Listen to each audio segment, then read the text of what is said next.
하나님 말씀 함께 받겠습니다. 요한계시록 2장 19절부터 22절까지 말씀이고요.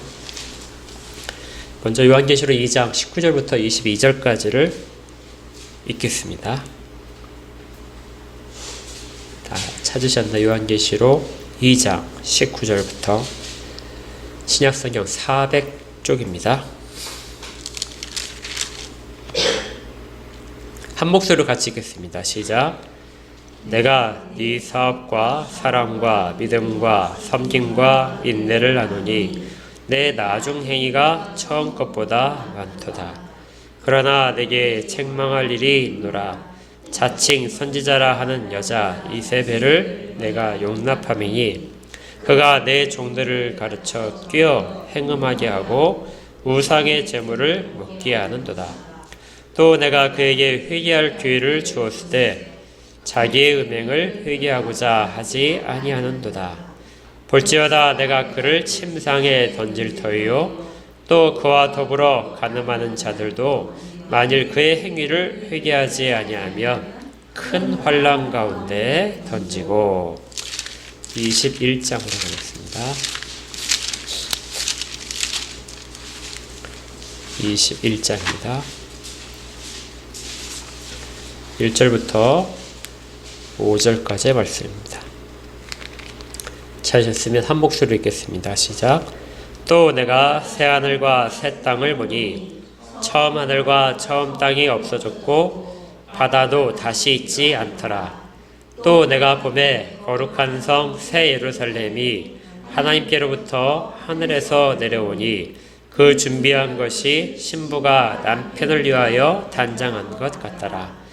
내가 들으니 보좌에서 큰 음성이 나서 이르되 보라 하나님의 장막이 사람들과 함께 있음에 하나님이 그들과 함께 계시리니 그들은 하나님의 백성이 되고 하나님은 친히 그들과 함께 계셔서 모든 눈물을 그 눈에서 닦아주시니 다시는 사망이 없고 애통하는 것이나 곡하는 것이나 아픈 것이 다시 있지 아니하리니 처음 것들이 다 지나갔음이러라.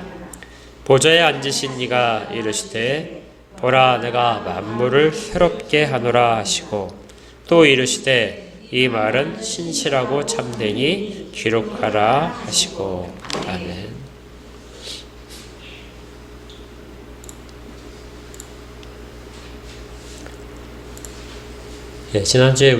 지난주부터 요한계시록을 정리하고 있죠. 지난주에 계시록에 대해서 첫 번째 시간으로 계시록은 그리스도의 계시다, 편지다 하는 걸 했었습니다.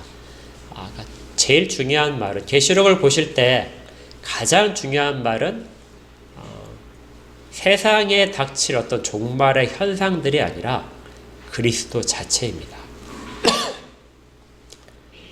계시록 보실 때 가장 초점을 두고 보셔야 될 것이 그리스도라는 거죠.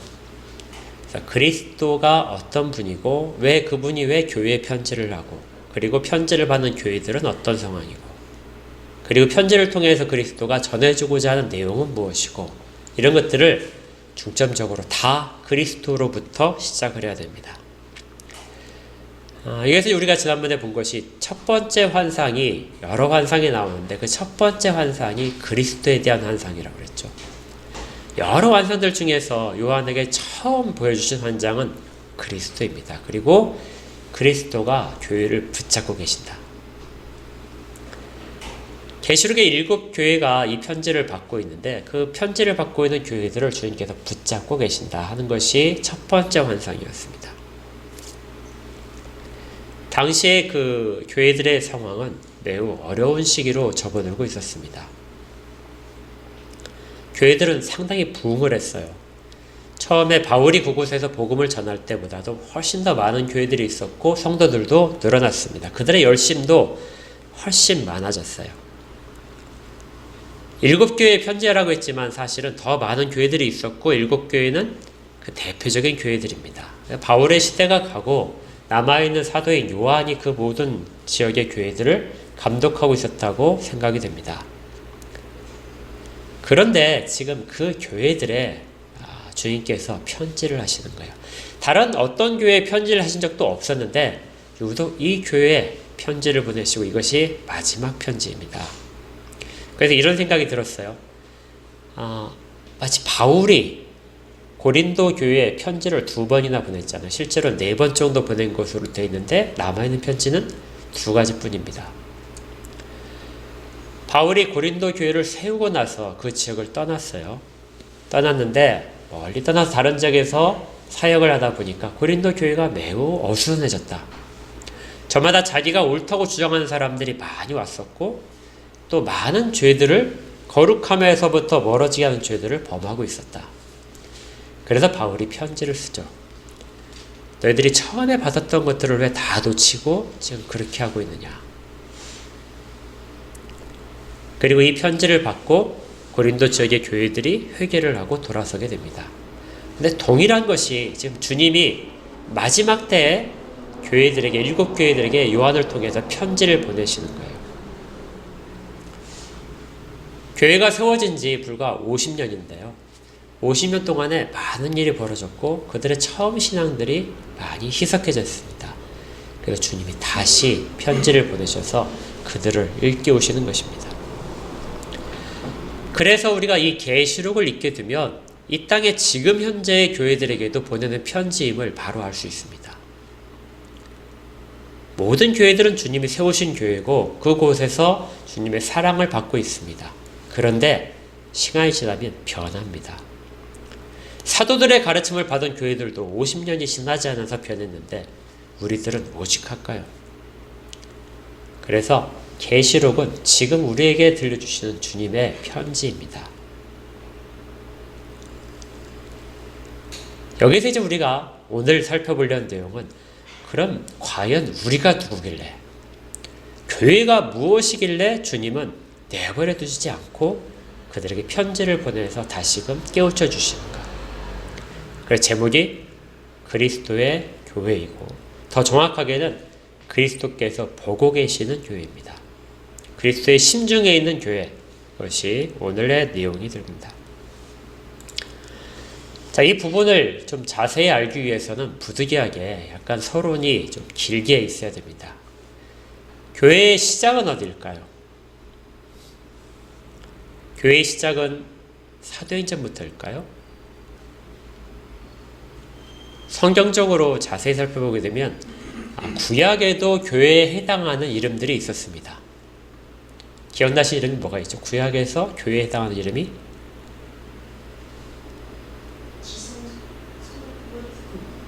성소요? 그건 이제 건물로서의 지역이고, 두 가지의 대표적인 단어가 살펴볼 수 있는데, 첫 번째가 이스라엘. 이스라엘 민족이 구약의 교회에 해당합니다.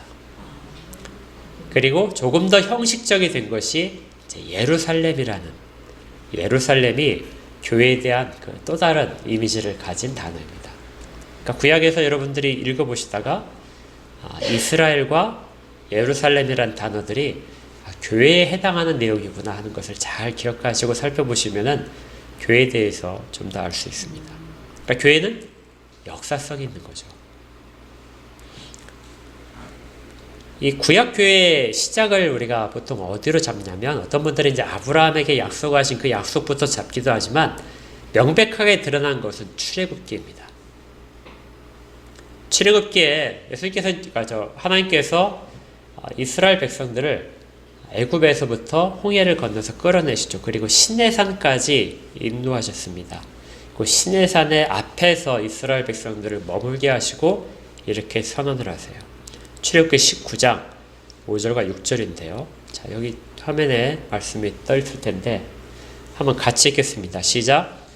세계가 다 내게 속하였나니 너희가 내 말을 잘 듣고 내 언약을 지키면 너희는 모든 민족 중에서 내 소유가 되겠고 너희가 내게 대하여 제사장 나라가 되며 거룩한 백성이 되리라. 너는 이 말을 이스라엘 자손에게 전할지니라. 아멘. 여기에 제사장 나라 이렇게 되면서 제사를 집행하는 나라, 하나님을 경배하는 나라 이렇게 이스라엘을 세우시겠다 약속을 하시고 또 그 속해 있는 이스라엘 민족은 거룩한 백성으로 된다. 이것이 사실은 구약의 교회의 속성입니다. 제사를 지내는 것, 하나님 앞에서 하나님에 대하여 제사를 지내는 것, 그리고 그러한 민족들, 모여있는 사람들, 그리고 그 은혜를 받아서 거룩하게 되는 자들, 이것이 구약의 교회인 이스라엘의 정체성이죠. 그런데 하나님께서 이 앞에서 그들을 그냥 단순히 세우시는 것이 아니라 어떻게 보고 계시는가 하는 단어가 나오는데요. 그 앞에 5절에 이렇게 되어 있습니다. 우리말 개역개정 성경이 약간 좀 부족하게 번역을 한 부분이 있는데요. 잘 보십시오. 세계가 다 내게 속하였나니 이렇게 시작됐어요. 세계가 다 하나님의 소유가 된 것입니다. 원래 그렇죠. 그런데 너희가 내 말을 잘 듣고 내 언약을 지키면 너희는 모든 민족 중에서 내 소유가 되겠고, 이게 국어 문법상으로 보게 되면 문법적인 오류가 있죠. 그렇죠. 이상한 문장이죠. 세계가 다 내게 속하였는데 내 소유인데 너희는 모든 민족 중에서 내 소유가 되겠다. 논리적인 오류를 가진 것입니다. 그래서 개역개정은 그 원문에 사실 이렇게 돼 있기 때문에 그대로 했는데 다른 그 해석서들, 번역서들은 이것을 소유라고 하지 않고요, 보물 이렇게 번역을 합니다. 아니면 사실 이 단어 자체인데 소유라는 단어 가운데 보물이라는 뜻이 있어요. 아주 특별한 소유물입니다. 그리고 다른 번역본들은 특별한 소유 이렇게 이야기를 해요. 그러니까 다시 한번 거기를 바꿔서 읽으면 이렇게 됩니다. 세계가 다 내게 속하였나니 너희가 내 말을 잘 듣고 내 언약을 지키면 너희는 모든 민족 중에서 내 보물이 되겠고, 이렇게 되는 거예요. 그러니까 이스라엘은 하나님이 보시기에 뭐라고요? 보물입니다. 보물이에요. 그러니까 우리가 하나님 보시기에 내가 이스라엘, 새로운 이스라엘 속해 있다, 그렇게 생각을 하신다면 나는 누구라고 하나님 앞에서? 보물입니다. 예. 이 이미지가 굉장히 중요한 것이요. 나중에 우리 계시록 21장에서 보게 되면 아까도 읽었지만 하늘에서 거룩한 성 예루살렘이 내려오잖아요. 새 예루살렘의 모습이 온갖 보물로, 보석으로 치장이 되어 있잖아요. 하나님이 그렇게 교회를 보고 계신다는 겁니다. 그러니까 기억하십시오. 우리 누구라고? 그냥 단순한 소유물이 아니에요. 뭐라고요? 보물입니다. 특별한 소유물이에요. 아주 가치가 높은, 다른 것과 바꾸지 않겠다고 하시는, 오죽하면 자기 아들과 바꿔서 그것들을 사신, 구속됐다는 의미가 돈을 주고 샀다는 뜻이거든요. 그러니까 자기 아들을 주고 산 그런 보물이 바로 교회라는 뜻입니다. 그리고 우리가 그 교회의 일원으로서 우리도 역시 보물이라는 뜻이에요. 금이 많아야 보물이 아니라 금 조금 있어도 보물입니다. 우리가 하나님 보시기에 보물이다, 이렇게 생각하십니다. 그런데 하나님께서 이렇게 보물로 삼아주시는데 거기에 역할이 있습니다. 이 보물이 그냥 보기 좋은 것이 아니라 왜 보물이 되냐면 뒤에 나오는 것처럼 하나님께 대하여 제사를 지내는 것, 하나님을 섬기는 것, 이것이 그들이 할 일입니다. 보물의 역할이에요. 보물은 장식용이 아니고 실제 사용되는 보물입니다. 그리고 또 거룩함을 가져야 돼요. 보물이라서 그냥 아무것도 하지 않고 보물을 계속해서 닦아야 됩니다. 이것이 거룩한 백성이라는 의미입니다. 하나님은 이것을 담당케 하신 것이죠. 그런데 그 앞에 또 다른 조건 하나가 있습니다. 이 이스라엘이라는 구약의 교회를 세우는 그 정체성이 뭐가 있냐면요, 앞에 요가 있어요. 보물이 되는데 왜 보물이냐면 위에 5절에 이렇게 돼 있죠. 너희가 내 말을 잘 듣고, 하나님 말씀에 순종하는 겁니다. 그리고 내 언약을 지키면, 그러니까 보물은 보물인데 그것이 어떻게 보물이 돼요? 하나님 앞에서 하나님 말씀에 순종하고 하나님의 언약을 붙잡고 있을 때만 보물입니다. 그때만 빛이 나는 보물이고요. 그걸 다 저버리게 되면 보물이 아니고 돌덩어리가 되는 거죠.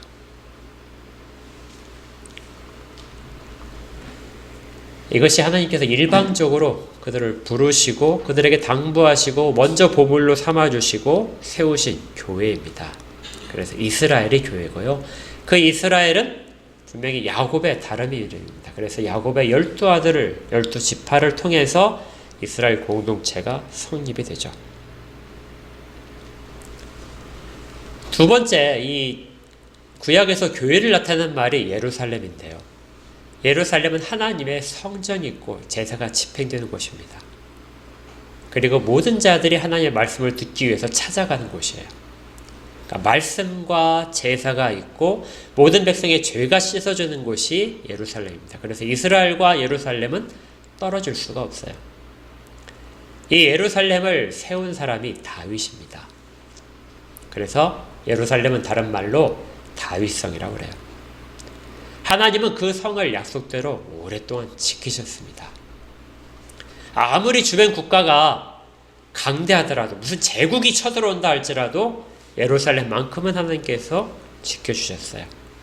그런데 이 모든 것들이 다 변하는 순간이 찾아왔습니다. 예루살렘이 다 무너지고 성전이 불타버리죠.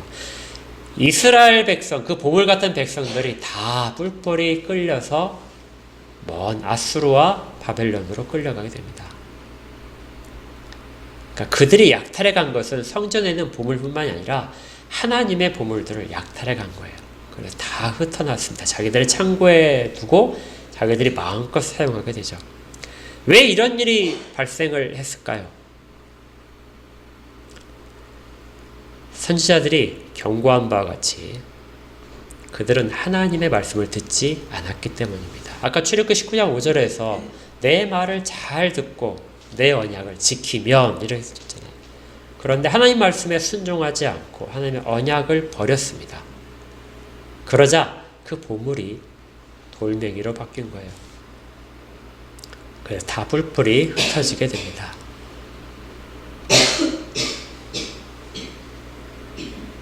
그리고 구약은 하나님이 언젠가 그들을 대신해서 새로운 이스라엘을 세우고 새로운 예루살렘을 세울 것이라는 약속으로 끝나게 되죠. 선지자들의 예언 속에 이렇게 나와 있습니다. 이사야 65장에 나오는데요. 앞에 화면에 나오죠. 이사야 65장 17절과 18절입니다. 우리 같이 한번 읽어볼까요? 시작. 보라, 내가 새하늘과 새 땅을 창조하자니 이전 것은 기억되거나 마음에 생각되지 아니할 것이라. 너희는 내가 창조하는 것으로 말미암아 영원히 기뻐하며 즐거워할지니라. 보라, 내가 예루살렘을 즐거운 성으로 창조하며 그 백성을 기쁨으로 삼고. 옛 이스라엘과 옛 예루살렘이 다 사라진 상태에서 선지자들이 예언하기를 새로운 예루살렘과 새로운 이스라엘이 세워질 것이다. 그런데 이 65장, 이사야 65장 17절 말씀에 보라, 내가 새하늘과 새 땅을 창조하겠다. 우리 아까 계시록 21장 1절에서 읽었던 것과 통하죠. 그때가 되면 새하늘과 새 땅을 창조할 때가 되면은 예루살렘이 어떻게 돼요? 새롭게 창조할 것이다. 예루살렘이 창조가 될 것이라는 겁니다. 그래서 구약에는 두 가지의 예루살렘이 존재하게 되는 거예요. 첫 번째는 옛날부터 있었던, 그래서 나중에 다 무너졌던 옛 예루살렘. 그리고 하나님이 새롭게 창조하실 새 예루살렘. 그 안에 백성들이 누가 사느냐에 따라서 또 달라지겠죠. 그래서 옛날 예루살렘에 살고 있던 사람들을 옛 이스라엘, 구약의 교회라고 부르는 것이고요. 그 다음에 그 이후에 새롭게 예루살렘이 창조될 때 그 안에 살게 되는 사람들이 새 이스라엘입니다.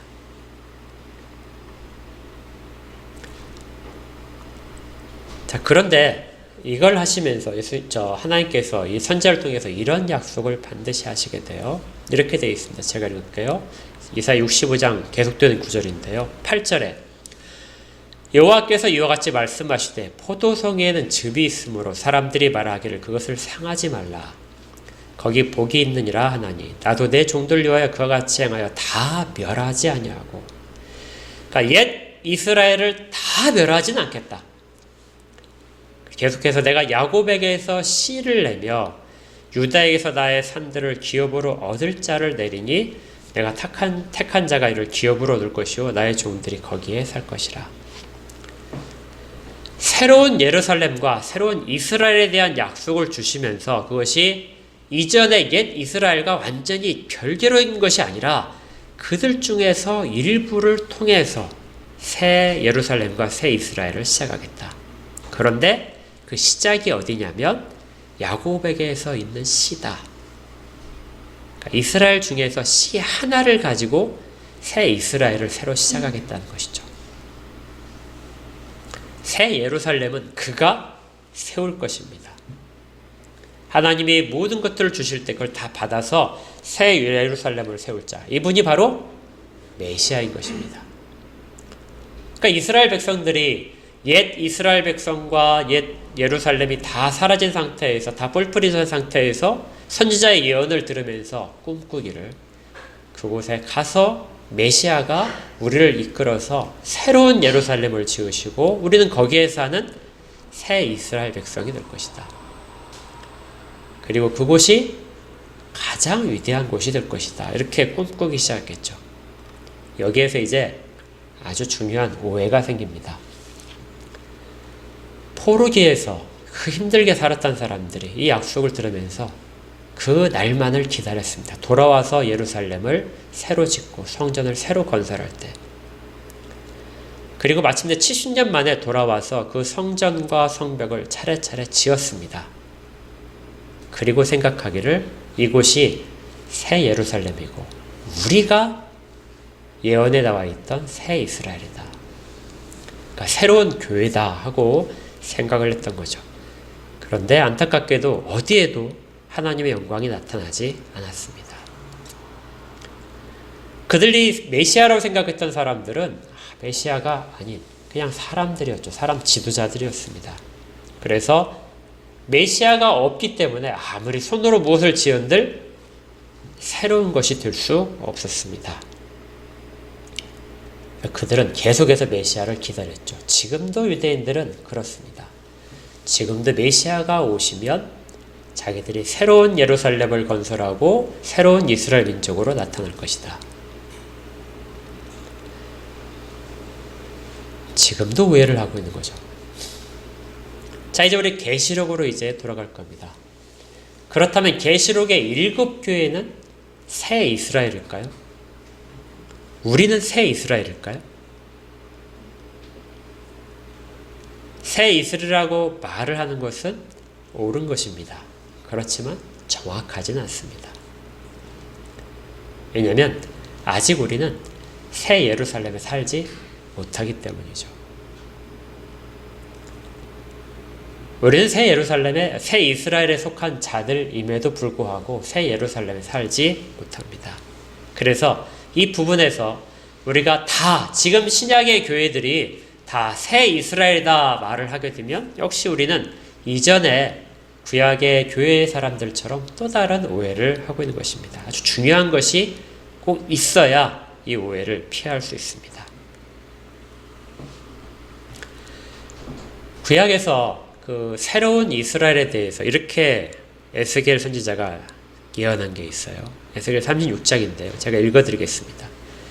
맑은 물을 너에게 뿌려서 너희로 정결하게 하되 곧 너희 모든 더러운 것에서와 모든 우상 숭배에서 너희를 청결하게 할 것이며 또 새 영을 너희 속에 두고 새 마음을 너희에게 주되 너희 육신에서 굳은 마음을 제거하고 부드러운 마음을 줄 것이며 또 내 영을 너희 속에 두어 너희로 내 율례를 행하게 하리니 너희가 내 규례를 지켜 행할지라. 이것은 새 이스라엘에 대한 약속입니다. 그들이 어떤 존재인가? 앞에서 하나님께서 처음에 출애굽기에서 이스라엘 백성들을 세우실 때 내 말을 잘 듣고 내 언약을 지키면 하고 전제를 해서 시작했지만 그것이 실패했었잖아요. 그러자 새로운 이스라엘은 내가 새로운 마음을 너희 가운데 주어서 너희가 내 율례를 지키게 하도록 하겠다. 내 영을 너희 속에 두고 거절하지 않도록 굳은 마음을 다 제거해버리고 부드러운 마음을 주겠다. 그리고 너희를 거룩하게 만들어서 거룩한 백성으로 세워주겠다. 이것이 새 이스라엘에 대한 약속입니다. 그렇다면 우리가 계시록의 7교회에 주신 그 메시지를 다 배웠었으니까 기억하실 겁니다. 그들이 이렇게 살았나요? 결코 살지 못했죠. 예.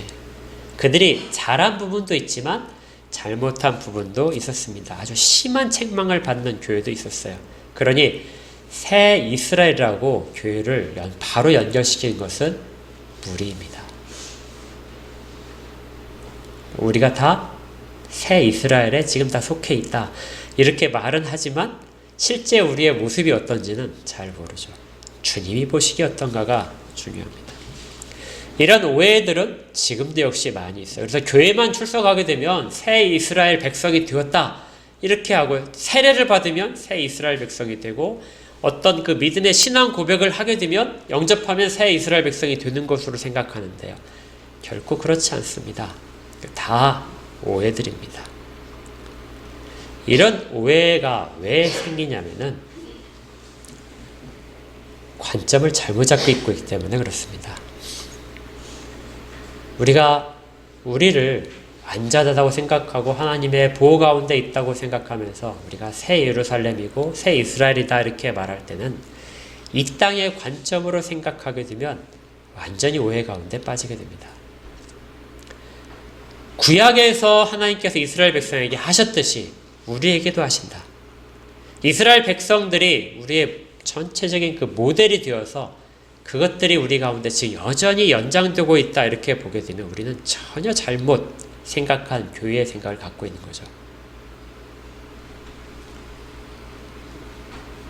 우리 이 신약의 교회들은 구약의 교회를 연장하는 그런 연장선에 있지 않습니다. 전혀 개념이 달라져요. 이걸 알지 못하면 우리는 수많은 잘못들을 저지르게 될 것입니다. 구약의 교회들은 결국 진짜 새로운 이스라엘의 모형일 뿐입니다. 구약은 다 뭐라고요? 모형입니다. 지금 우리도 완전한 이미지가 아니고 일부의 모형에 지나지 않을 수 있습니다. 아까 우리 살펴봤듯이 새 이스라엘은 어디서부터 시작한다고 그랬죠? 야곱의 씨입니다. 야곱의 한 씨. 그가 새 이스라엘의 시작입니다. 거기서부터 자라나서 교회가 되는 거죠. 그러니까 교회는 사람들이 모여서 되는 것이 아니라 진정한 교회는 새로운 이스라엘은 하나의 씨부터 시작이 됩니다. 그것이 누구라고요? 약속된 메시아 예수 그리스도입니다. 이 부분을 우리가 잘 잡고 있어야 돼요. 교회는 예수 그리스도로부터 예수 그리스도가 전부입니다. 이걸 신약이 계속해서 설명을 해주고 있거든요.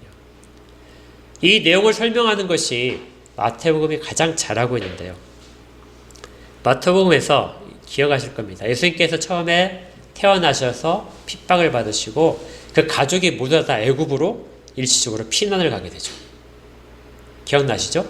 애굽으로 가셨다가 그 다음에 헤롯이 죽었다 하는 이야기를 듣고 돌아오게 됩니다. 이때 성경에서 뭐라고 하냐면 어떤 말씀을 성취했다 이렇게 하시는데 애굽에서 내 아들을 불렀다 이렇게 말씀하세요. 다시 뭐라고요? 애굽에서 내 아들을 불렀다. 그런데 이것이 무슨 뜻이냐면요. 구약에서 하나님께서 이스라엘 백성들을 애굽 땅에서 종살이하고 있을 때 그들을 구하셔서 모세를 통하여 구하셔서 가나안 땅으로 인도하신 그 내용을 말할 때 바로 이것이 사용되었습니다. 그래서 출애굽을 이야기하는 대표적인 문장이에요. 애굽에서 내 아들을 불렀다. 출애굽기 4장 22절에 이런 구절이 있습니다. 제가 읽어드릴게요. 모세를 보내시면서 하나님께서 이렇게 당부하시는데요. 너는 바로에게 이르기를 여호와의 말씀에 이스라엘은 내 아들 장자라. 내가 네게 이르기를 내 아들을 보내주어 나를 섬기게 하라 해도 네가 보내주기를 거절하니 내가 네 아들 네 장자를 죽이리라 하셨다 하라 하시니라. 그러니까 하나님께서 애굽으로부터 이스라엘 백성을 끄집어내시는데 그걸 하나님께서 뭐라고 말씀하시냐면요, 내 아들을 애굽에서 불러냈다 이렇게 말씀을 하시는 거예요. 그런데 지금 마태복음에서 예수님께서 애굽으로 피난 가셨다가 거기서부터 다시 올라오시는 장면을 애굽에서 내 아들을 불렀다, 이 장면으로 설명을 하고 있는 겁니다. 그럼 뭐죠? 이스라엘이 바로 예수님이라는 말입니다. 신약의 시작은 예수님이고요, 예수님이 바로 교회의 시작이기도 합니다.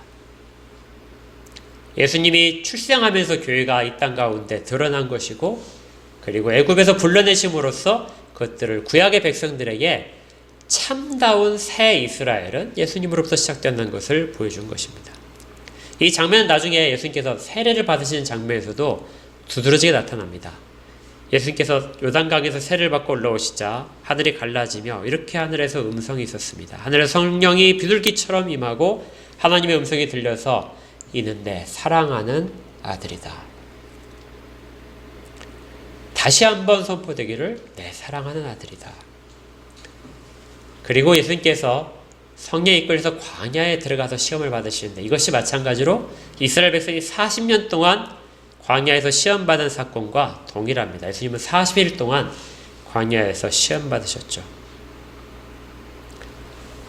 그 시험 받으시면서 예수님께서 모든 시험을 물리치시는데 그 물리치시는 말씀, 성경에서 인용을 해서 말씀을 가지고 그 사탄의 시험을 다 이기시는데 그때 사용하신 말씀이 다 신명기에 있는 말씀입니다.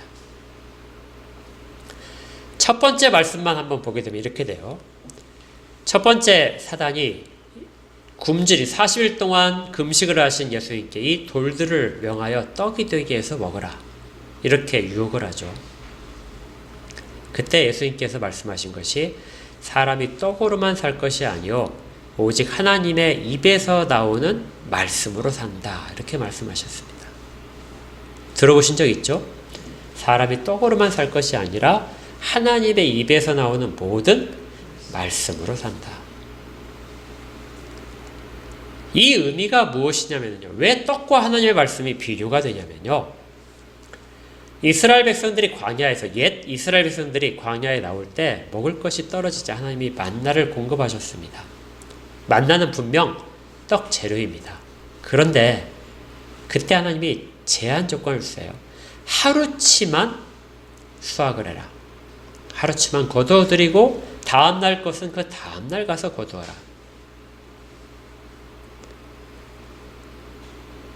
사실 이 만나를 먹는다는 것, 떡을 먹는다는 것은 그날에 필요한 떡을 얻는 것이 아니라 그 다음날도 공급하신다는 하나님의 약속을 받아들이는 행위입니다. 그러니까 어디에 초점이 맞추면 안 돼요? 만나에 초점이 맞추면 안 돼요. 그래서 어떤 사람들은 만나를 그 다음날 걸 먹을 것까지 거두잖아요.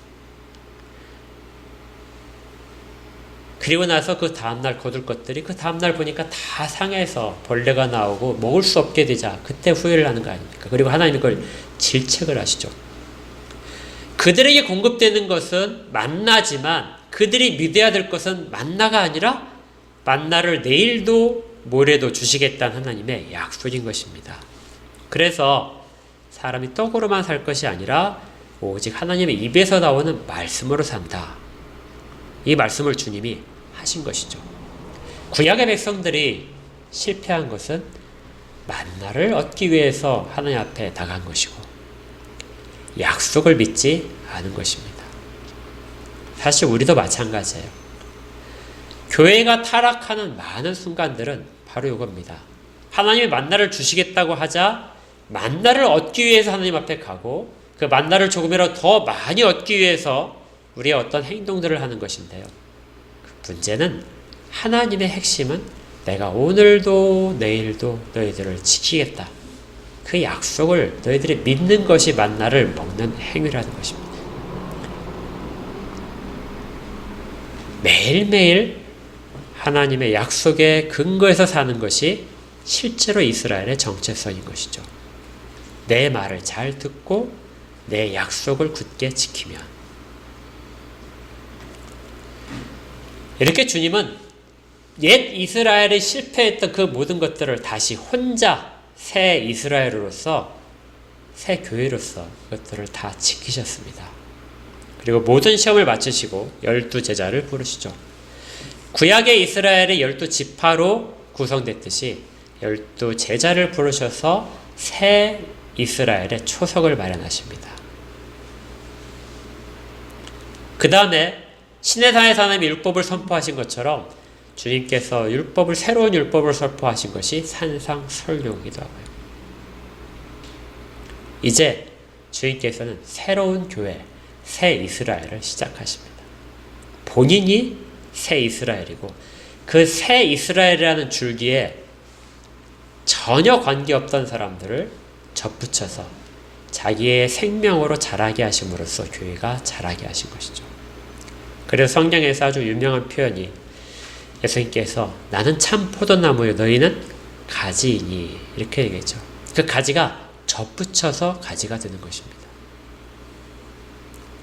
가지에 생명력이 있는 것이 아니라 예수라는 생명 안에 붙어야만 그 가지가 살아있을 수 있고 그래서 그 가지가 새 이스라엘이 되는 것이죠. 그래서 아주 중요한 표현, 교회는 그리스도의 몸입니다. 그리스도와 떨어져 있지 않아요. 그리스도 자체이고 그리스도 안에 있고 그리스도로부터만 생명력을 얻는 자들의 모임이 바로 교회가 되는 겁니다. 그래서 구약의 옛 이스라엘과 신약의 새 이스라엘의 개념들이 달라지는 것은 바로 여기에 큰 차이점이 있습니다. 우리가 그리스도에게 붙어 있는가, 그의 말씀을 듣는가, 그리고 그분이 주신 약속을 붙잡고 있는가. 다시 이제 계시록으로 돌아오시면요, 그분이 교회에 편지를 하시는 것입니다. 계시록 2장 18절을 19절을 아까 읽었는데요. 내가 너의 사업과 사랑과 믿음과 섬김과 인내를 다 안다. 주님이 다 안다고 말씀하시는 이 안다란 단어가요, 어떤 자기 밖에 있는 어떤 것을 보아서 알고 만져서 알고 하는 것이 아니라, 그렇게 대역될 수 있지만 주님이 자기 안에 있는 것을 아시는 것입니다. 여러분, 예를 들어서 몸이 약간 컨디션이 안 좋아요. 몸이 어디가 뻐근해요. 이거 다른 사람들이 알아요? 모르잖아요. 다른 사람이 보면 압니까? 모르잖아요. 내가 뱃속에 지금 부글부글한데 다른 사람 전혀 모르거든요. 근데 저는 알죠. 왜냐면 그것이 제 몸이기 때문에 다른 사람 아무도 몰라도 압니다. 밖에 있는 걸 보아서가 아니라 몸 안에 있는 것은 제가 느껴서 알죠. 여기에는 안다는 단어가 바로 거기에 해당하는 단어로 해석할 수 있습니다. 주님이 교회를 어떻게 하신다고요? 몸으로써 압니다. 멀리 떨어진 걸 마치 어떤 판사가 어떤 사람을 데려다 놓고 죄인을 심판하면서 그의 죄목이 무엇인지 판결문을 읽고 보는 것처럼 그렇게 아시는 것이 아니고요, 자기 몸으로 아신다고요. 그래서 주님의 이 내가 안다 하면서 편지를 보내시는 것이 매우 특별한 것입니다. 어떤 누구도 이런 편지를 쓸 수가 없어요.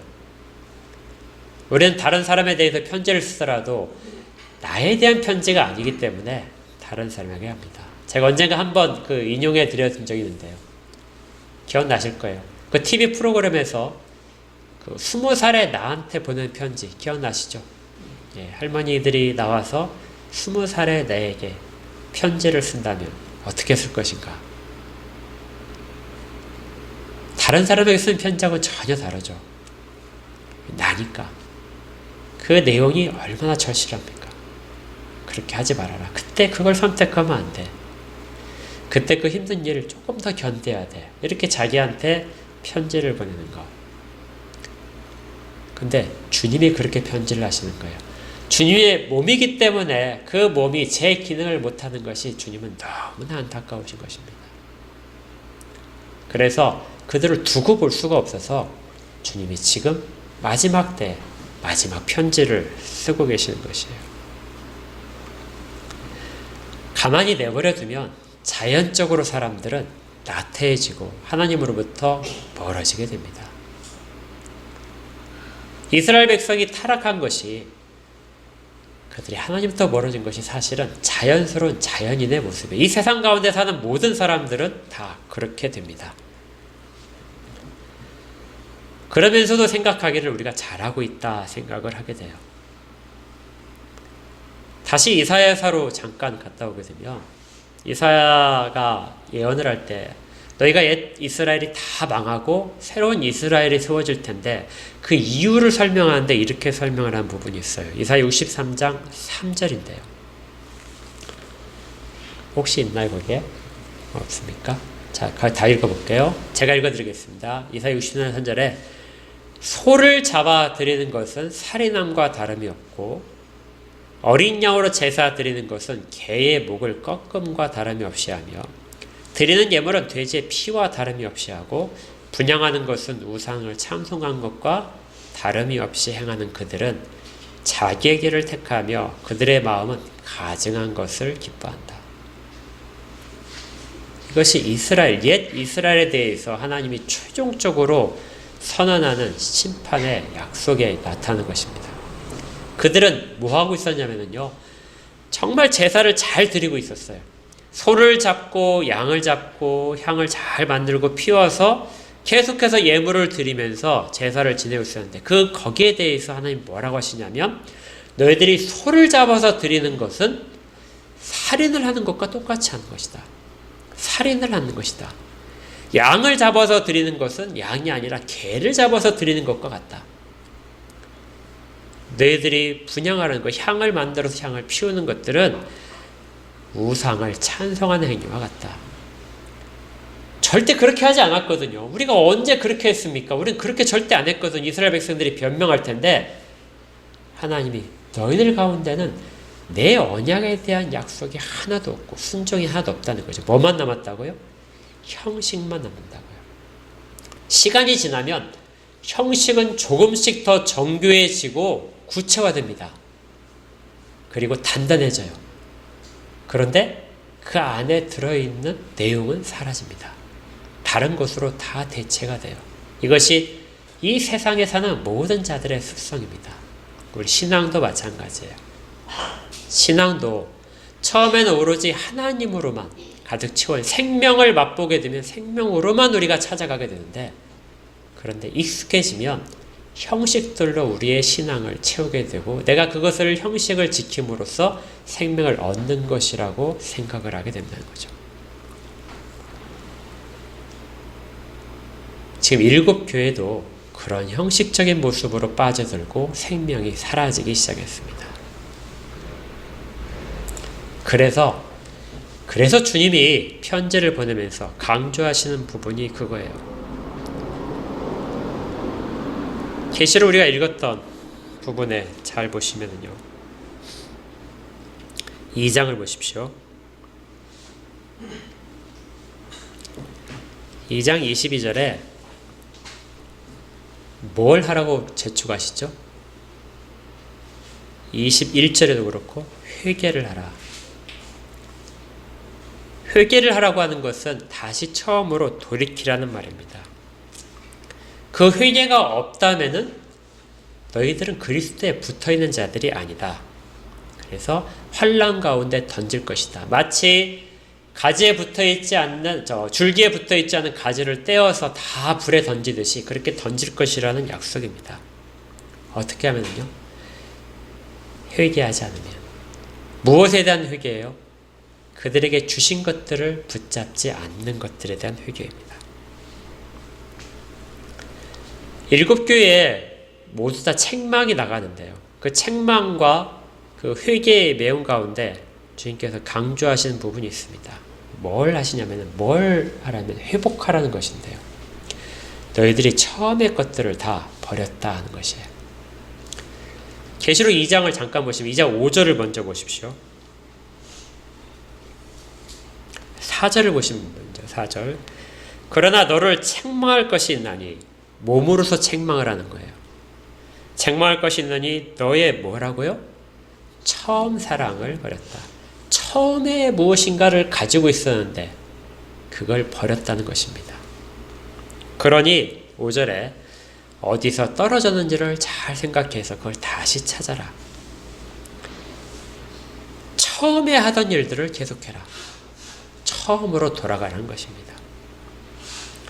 10절을 볼까요? 10절에 이 서머나 교회는 책망을 전혀 받지 않았습니다. 그래서 뭐라고 하냐면 10절에 있는 것처럼 네가 죽도록 충성하라. 현재 받는 고난이 길어지더라도 너희들이 지금 붙잡고 있는 것을 결코 놓지 말아라. 죽기까지 그걸 붙잡아라 하는 것이죠. 끝까지 충성하라입니다. 그러면 면류관을 받을 것이다. 버가모 교회는요, 2장 16절을 보십시오.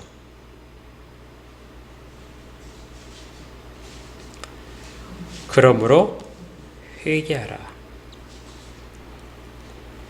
그들이 회개할 제목은 바로 위에 15절에 보니까 교훈을, 다른 것을 지키고 있다는 것이죠. 처음 받은 교훈을 버리고 다른 교훈을 따르고 있기 때문에 그렇습니다.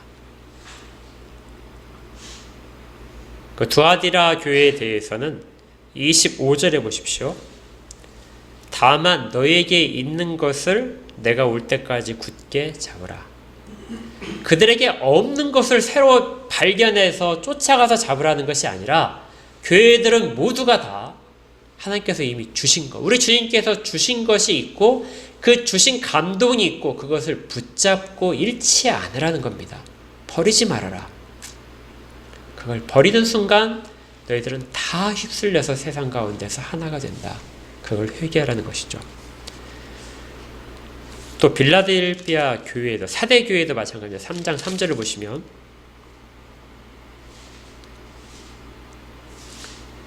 (3장 3절에) 그러므로 내가 어떻게 받았으며 어떻게 들었는지 생각해서 지켜라. 네가 받은 거, 이전에 받은 것들을 다 다시 생각해서 지켜라. 이렇게 된 겁니다.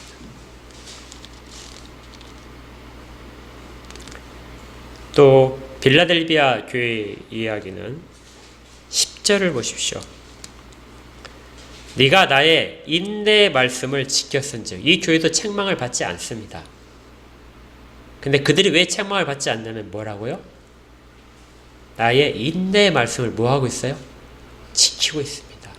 그러니까 책망을 받지 않는 이 교회들의 공통점은 말씀을 계속해서 지키고 있는 거예요. 그것만 붙잡고 가는 겁니다. 다른 것으로 희석시키지 않고, 다른 것으로 대체하지 않고, 그리고 만나를 얻기 위해서 그 모든 말씀을 변질시키지 않고 그렇게 잡고 있는 교회들만 칭찬을 받고, 그들 교회들은 동일하게 면류관이라는 상이를 약속받습니다. 똑같은 상이지만 면류관의 상을 주어지는 것은 서머나와 빌라델비아 두 교회밖에 없어요. 가장 영광스러운 모습으로 상을 받게 되는 것, 이것이 말씀을 붙잡은 자들의 이야기입니다. 또 라오디게아 교회 같은 경우에는 그들이 벌거벗었다. 처음에 뭐 했다고요? 옷을 입혀줬어요. 그들이 처음에는 흰 옷을 입었는데 그 흰 옷을 다 버린 것입니다. 그래서 주님이 말씀하시면 흰 옷을 이제 나한테 와서 사서 입어라. 너희들이 버린 흰 옷을 나한테 사서 입어라. 그리고 안약도 사라. 안약도 사서 너희들 눈에 발라라. 그리고 금도 사라. 그들이 다 처음 것들을 버렸기에 주님이 이렇게 강하게 하신 것입니다. 교회는 영원히 붙잡을 것이, 그것이 하나님의 말씀이고 우리 주님의 말씀, 약속입니다. 그래서 이걸 하지 못한다면 이 땅에 지금 이 시대의 교회들도 다 뭐예요? 새 이스라엘이 아니라 옛 이스라엘에 지나지 않는 것이죠. 새 이스라엘은 결코 그렇게 할 수 없습니다. 그렇게 하시지 않도록 하나님께서 영을 주시기 때문이죠. 그래서 우리는 그 사이에 끼어있는 옛 구약에 있는 옛 이스라엘도 아니지만 새 이스라엘 속에 속하지만 아직까지도 우리는 새 이스라엘 속에 완전히 들어오지 못한 그런 끼인 존재가 지금 이 땅의 교회들입니다. 그래서 주님이 계속 당부를 하시는 거예요. 너희들이 지금 상태에서 견뎌야 되는데 그 표현을 뭐라고 하냐면 이긴다고 말씀하십니다. 이기라는 거예요. 지금 상태로 그냥 가면은 안 된다. 그걸 거꾸로 가기 위한 것이 이기는 것입니다. 무엇에 대해서 이기는 것일까요? 그래서 왜 교회는 이 이긴다는 표현 때문에 전투하는 교회라는 이 땅의 교회들은 전투하는 교회라는 이름을 듣습니다. 무엇과 싸울까요? 사탄과 싸울까요? 귀신과 싸울까요? 우리의 싸움은 어디에 있습니까? 성경의 요한은 또다시 요한 1서에서 이렇게 말하는데 요한 1서 5장 4절을 보거든요. 같이 읽겠습니다. 4절과 5절입니다. 시작. 무릇 하나님께로부터 난 자마다 세상을 이기느니라. 세상을 이기는 승리는 이것이니 우리의 믿음이니라. 예수께서 하나님의 아들이심을 믿는 자가 아니면 세상을 이기는 자가 누구냐. 아멘. 여기서 이긴다는 것, 세상이 주는 것들에 대한 싸움이라는 것이죠.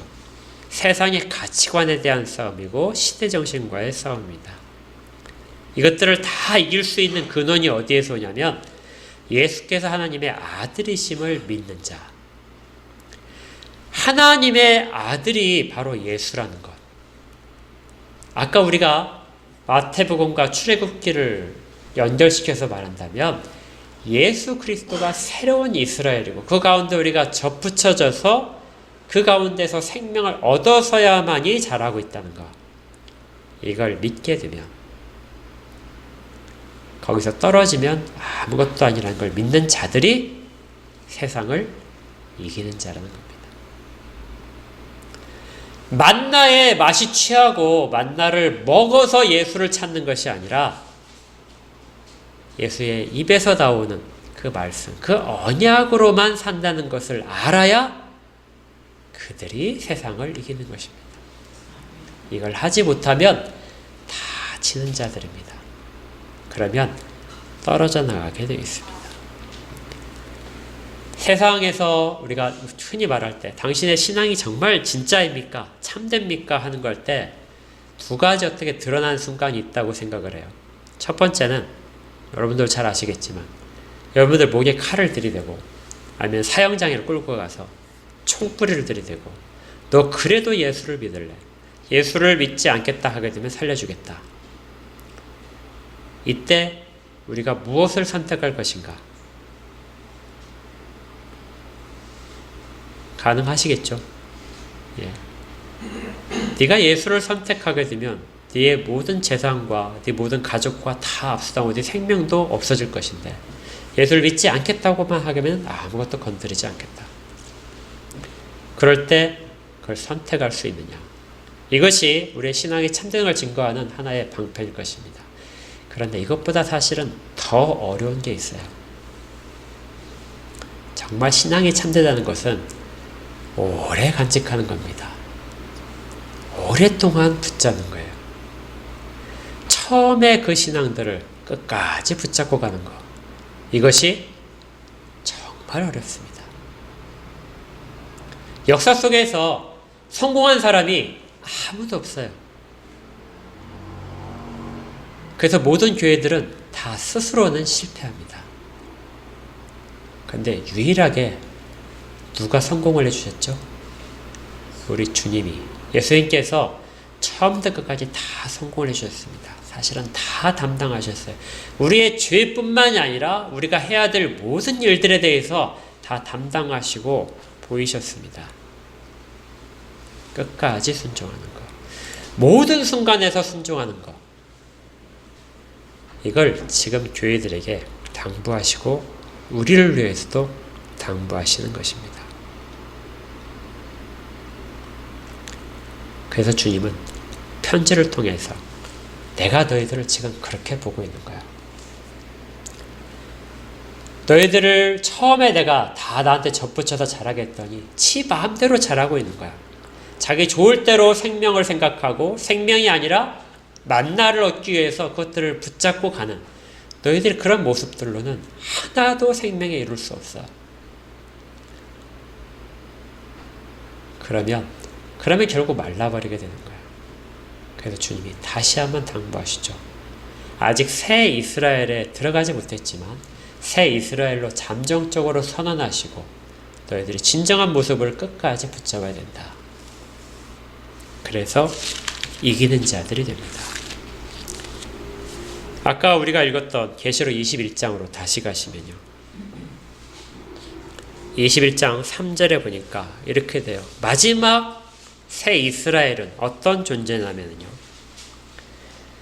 이때 비로소 새 예루살렘에 거하게 되는데 3절만 같이 읽겠습니다. 시작. 내가 들으니 보좌에서 큰 음성이 나서 이르되 보라 하나님의 장막이 사람들과 함께 있음에 하나님이 그들과 함께 계시리니 그들은 하나님의 백성이 되고 하나님은 친히 그들과 함께 계셔서 계속하겠습니다.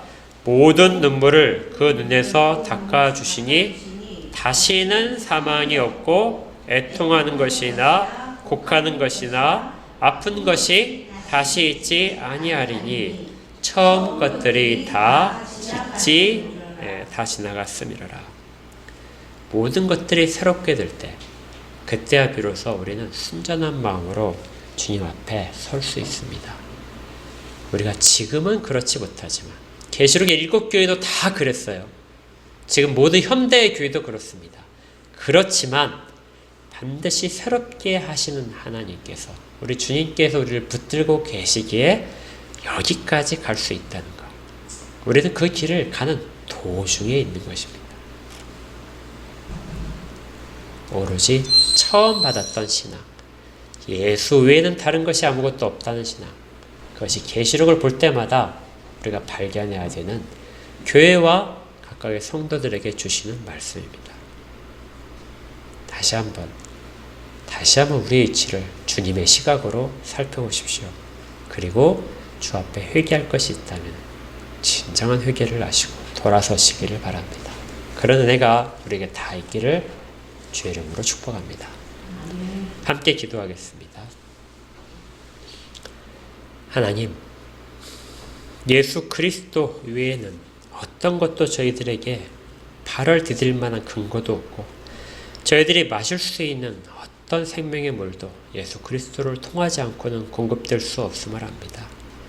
그래서 특별히 저희를 다 원래 있던 가지에서 자르셔서 예수 그리스도에게 접붙이셨는데 그 생명을 거절하고 더 좋은 세상의 것들로만 채우고 싶어하는 욕망들이 여전히 있음을 보게 됩니다. 그래서 두려워하기를 옛 이스라엘이 멸망한 것처럼 그렇게 저희들도 버려질지 모른다는 이기지 못할까봐 걱정이 됩니다.